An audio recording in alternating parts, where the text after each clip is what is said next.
I did not come to bring peace, but a sword. Matthew, chapter 10, verse 34. The Christian will be sure to make enemies. Although it will not be his goal to make any enemies, but if to do what is right, and to believe the truth, should cause him to lose every earthly friend, he will count it but a small loss, since his great friend in heaven will be yet more friendly, and reveal himself to him more graciously than ever.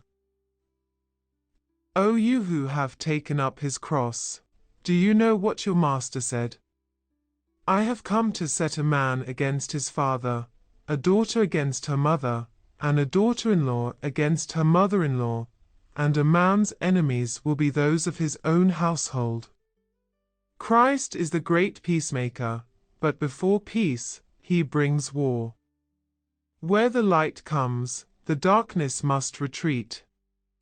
Where truth is, falsehood must flee, or, if falsehood remains, there must be a stern conflict, for the truth cannot and will not lower its standard, and the lie must be trodden underfoot. If you follow Christ, you shall have all the dogs of the world yelping at your heels. If you would live so as to stand the test of the last tribunal, you can depend upon it the world will not speak well of you. He who has the friendship of the world is an enemy to God, but if you are true and faithful to the Most High, men will resent your unflinching faithfulness, since it is a testimony against their iniquities. You must do what is right, and be fearless of all consequences. You will need the courage of a lion, unhesitatingly to pursue a course which shall turn your best friend into your fiercest foe, but for the love of Jesus you must thus be courageous.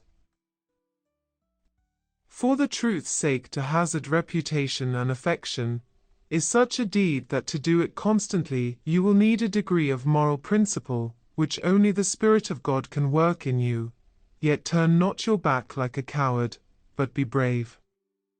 Follow courageously in your Master's steps, for he has traversed this rough way before you. It is better to have a brief warfare and eternal rest, than to have false peace and everlasting suffering.